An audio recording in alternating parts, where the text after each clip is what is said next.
talk about before I heard the soundbite and my head imploded was the trade deadline is in 54 minutes and 987 seconds. And I don't think the Minnesota Vikings are doing anything. Do you? No, and this has been kind of their trend. They're not really active at the trade deadline, at least in recent years since Rick Spielman has been the general manager. They don't really typically make a splash, and yes, they could have this year. And am I surprised they didn't? No, because they're in a win now mode. And I think that all the pieces that they have right now are pieces that they have calculated this is going to get us to the playoffs, past the NFC Championship, to a Super Bowl, the core that they have right now. So, unless it was an offer that was going to blow you away, multiple high picks, potentially a player back, getting a player back, like when Jalen Ramsey was on the table 2 weeks ago and then ended up going to the Rams, like unless it was something that was otherworldly, they weren't going to be interested in it. And I mean, the name that comes to mind for me when you think about it, now that the deadline is, soon approaching, we don't think anything's going to happen in the next hour. What does that mean for free agency in 2020? What does that mean for guys who they want to extend? When does that happen? What about guys they're going to let walk because they can't afford to? Keep them. And that to me brings up a handful of names, starting in the secondary with Trey Waynes and Mackenzie Alexander, both of whom are free agents come next season. Okay, let's start there and let's assess where we're going to go with some of these players and what we know after 8 weeks, because this could be a very different looking roster next year. And I know that we thought that when they signed Kirk Cousins that a lot of players would leave, and they, including the cap genius Rob Brzezinski, found ways to re-sign most of their players and keep them around. But now it's not just about do you have the cap space and can you make it with contract structures. It's do you actually want these players Yeah. to stick around?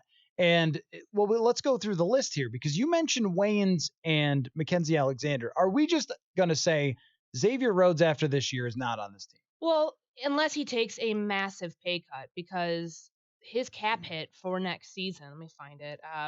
It's 12.9 next 12.9. year. And that's high.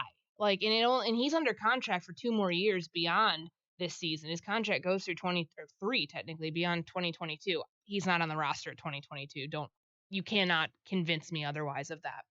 But I think that they go to Rhodes and they say, "Hey, we're going to have to restructure you or we're going to end up cutting you," because they can save money against the cap if they designate him post June 1. And I know there's something weird here with the CBA and kind of how that would all work, but if it for what we know right now, if they designate him post June 1, it's $10.9 million savings.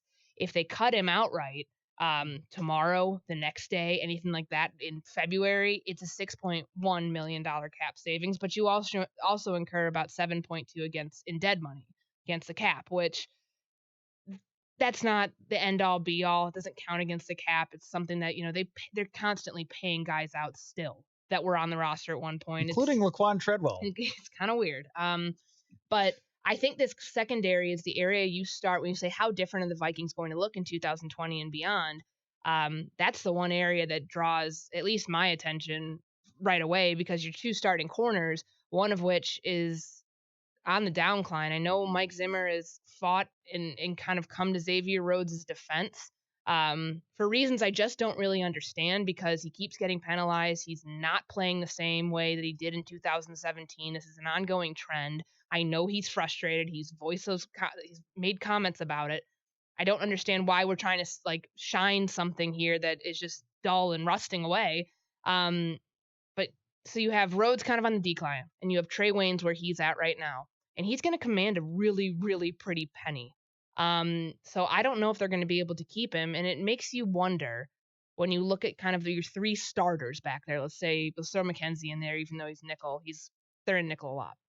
Is it more valuable to your overall scheme, given you have Holton Hill and Mike Hughes in the wings waiting to keep Mackenzie Alexander cheaper, like somebody who we know that position takes a lot to be able to learn it, to be able to play it effectively? Is it worth it to invest in him long term, give him his next deal because he was a second round pick, so it won't be nearly what the price of an outside corner and Trey Waynes would be? So you said something interesting about Rhodes that I want to just respond to, and then that part of it. With Zimmer, I think because he was so harsh at the owners' meetings on Xavier Rhodes saying he better earn his contract, that he knows that Rhodes was upset by that. And we have the proof in the likes on Twitter Yeah. from Xavier Rhodes, which I don't know if those are still there, but we all saw them, of him liking tweet responses that talked about, Xavier Rhodes needs to go somewhere else. How dare Mike Zimmer criticize him like that? And, you're looking into it in a very millennial style, but no one would be happy with being criticized by your coach so openly. And I think he's tried to go back the other way and say, no, no, no, that I didn't mean that. I didn't mean that. I meant you're great. I meant you're still great, because it doesn't really benefit him at all. Just like with Anthony Barr years ago with the tendency to coast thing, where it's like, this really doesn't benefit you at all to just hammer Anthony Barr. Yeah. And you're just going to make him upset. He was also playing through an injury that year.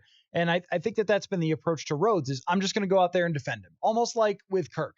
I'm going to go out there and I'm going to defend him no matter what happens. But his snap counts have gone down, and not just because of the concussion protocol, but in Detroit as well. He was out of that game more than he usually is.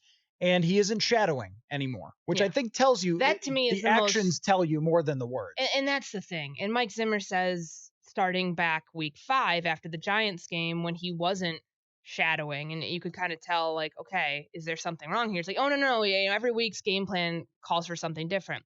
Okay, but this is the NFL. Every team uses a number one corner to shadow a number one receiver. The fact that you are every team that has one, yes, the fact that you have your number one corner, which is up for debate whether it's Rhodes or not. I don't believe it is. You're kind of taking that responsibility away from him, because your actions are showing, hey, he's a liability in this type of coverage. And it's not necessarily saying about his athleticism or anything physically, pointing to a decline in play. It's the penalties that are a liability. And I know Mike Zimmer said, when I asked him the other night, like, how do you expect Xavier to play then? He's like, well, he has to play like a power forward. He's bigger than these guys. He's not Mike Hughes. He's not McKenzie. He's not, I guess he's not really, it's like much of a finesse corner, and can kind of, go up and battle with guys the way that they do. He has to use more physicality in his body to do that as a power forward. That's what Mike Zimmer kept using the basketball analogy of.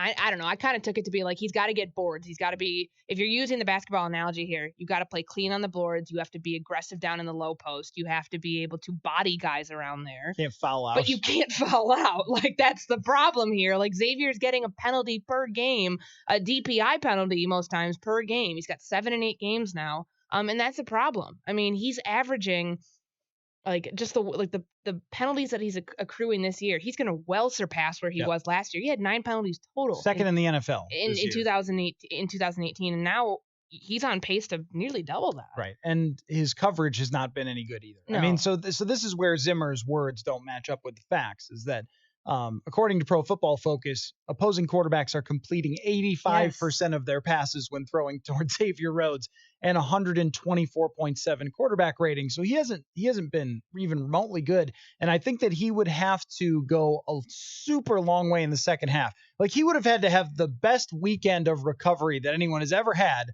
over this last week, and come back and play like a shutdown corner for the rest of the year to even be here next year.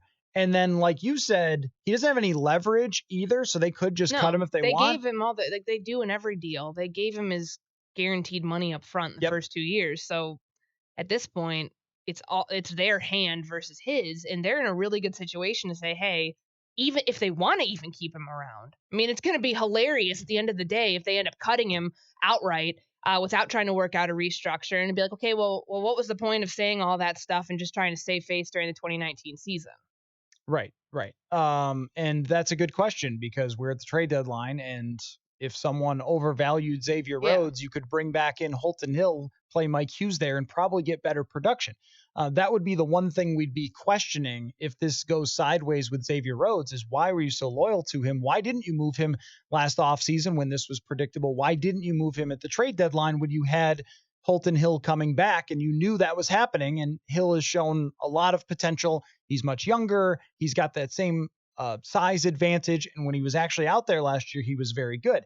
Let me circle back to the other two, to Waynes and Mackenzie Alexander.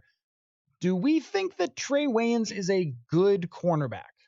I was looking at his numbers this morning. I think he is middle of the pack right now. Like he's playing in a contract year. This is supposed to be the year that he exploded and showed, hey, you guys are never going to be able to afford me in the first place.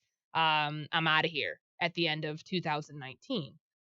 That really hasn't played out. I mean, I think back to several plays in that Detroit game where Marvin Jones was just eating on Yeah, he Xavier, had a worse day feasting than Xavier on Rhodes did Xavier by quite a Rhodes, bit, on Mike actually. Hughes, and on Trey Waynes. The missed tackle. I mean, there were several blatant missed tackles in this past game against Washington. Um, Waynes has always been really good at stopping the run. I mean, I think that that's always kind of been his bread and butter. But some of his coverage grades have been a little suspect. So I don't really anticipate, like when we talk about, well, what is he worth? Can the Vikings afford him? I think teams are always going to be cornerback needy, right? Like as we saw kind of throughout the trade deadline, that was the position that, you know, a, by and large, that was the position that was kind of the hot one this year. There's always teams that need cornerbacks. Philadelphia is one of them. Apparently the Rams are one of them. Just with the moves that they've made, to and from their team. So I think that there's always going to be a market for somebody like that, whether you're, an elite corner like Jalen Ramsey or you're a middle of the pack guy like a Trey Waynes. But to say that he's blown anybody away, to think, oh my gosh, he is gone because he's going to reset the cornerback market in 2020, that's just not true. So he ranks right now just in coverage, not his It's like overall grade. isn't it like, It's he ranks 60th out yeah, of 81 yeah. corners who play regularly. Mm-hmm. And his quarterback rating against is 98.4. So, I mean, teams are having a good time throwing at Trey Waynes too, which is really, I think, says something about Mike Zimmer and his defense and their pressure and also their linebackers and how well Eric Kendricks has played, to the fact that the Vikings aren't getting totally lit up on defense in the passing game. But when you look at their overall numbers against the pass, they are not Mike Zimmer like. The Vikings defense is either ranked third or fourth the last 4 years in quarterback rating against, and I'm going to look it up right now because it's updated after Sunday. Let's see. So now they're 18th. They're 18th in quarterback rating against right now. We never would have expected that for this defense, but the secondary just hasn't been the same when your two starting corners aren't playing well and they're being attacked a lot. They're just not as good as they were in the past. And I have to wonder, just because of how corners age, and I don't think Waynes has ever been really good. He's been a good tackler, but yeah, and I mean he's he always gets been good attacked against a the lot, run. though. Yeah, Like, always good against the run. yeah, that's what we've known about him. I remember when, year 3 is always the year that Mike Zimmer talks about, like it finally clicking for cornerbacks. That's what it did. That's the progression that he had with Xavier Rhodes, with Trey Waynes, and with others throughout their careers. He hit year 3 in 2017. I wouldn't say he peaked then, but there hasn't really been anything that blows you away to think, man, it is really coming together for Trey Waynes here in 2018 and 2019. I think what you see is what you get with him, and I don't know if it's going to get any better anywhere else, but he's always going to be a commodity just because of how important that position is in a passing league. Despite, I know what we talked about with his grades and coverage, he still is decent to really decent on the back end. I mean, he has moments where he flashes, I think probably more than Rhodes has in the last 2 years. Yeah. I think what you have is pretty much mid-pack, replaceable, a guy you don't pay. And like if you put Mike Hughes or Holton Hill in with all the throws and all the plays that Trey Waynes was in this year, it's probably the same or better. And that's largely been true for his entire career, where there has been some good, there has been some bad, and you've never felt like, whoa, you got to keep this guy. So to your point, Rhodes and Waynes probably have done enough in not great ways in the first half to show right now they're not on the team next year. And Mackenzie Alexander hasn't been in that often, He's even hurt. But he's probably the most affordable of the three. And we wouldn't have said this a couple of years ago because it looked like he wasn't even going to be able to play the position. But that's one where I think he'll age better. Like I think a nickel corner who's smaller is going to age better than the taller corners outside like Waynes and Rhodes. And they've already had this succession plan in place. Like we can all joke about Mike Zimmer's comments in the 2018 draft about just one more with the cornerbacks. Well, it really has seemed to work out. And the way that I see this working out now, if you're asking me at the trade deadline what they do next year, first off, Dalvin Cook's probably going to get his extension, so that's going to be your first primary focus of the offseason. Then when you get closer to the deadline for free agency starting, the new league year starting, you're probably letting Trey Waynes walk. You'll extend Mackenzie Alexander, but then you already have Holton Hill and Mike Hughes. So what's to say that they're not your left cornerback and your right cornerback just from the jump of the 2020 season, and then you draft somebody. Yep. You can use your first round pick or you can use your second round pick. I mean, I think it's still too early to tell what that need's going to be right now, but they're beyond the secondary. There are other tough decisions that they have to make with some veterans that they're going to have to restructure. You think about Riley Reefsteele, what's going on with him, Everson Griffin, Kyle Rudolph. Um, there's a lot of decisions that they have to make here. And this is why this is the last time we're going to see this team look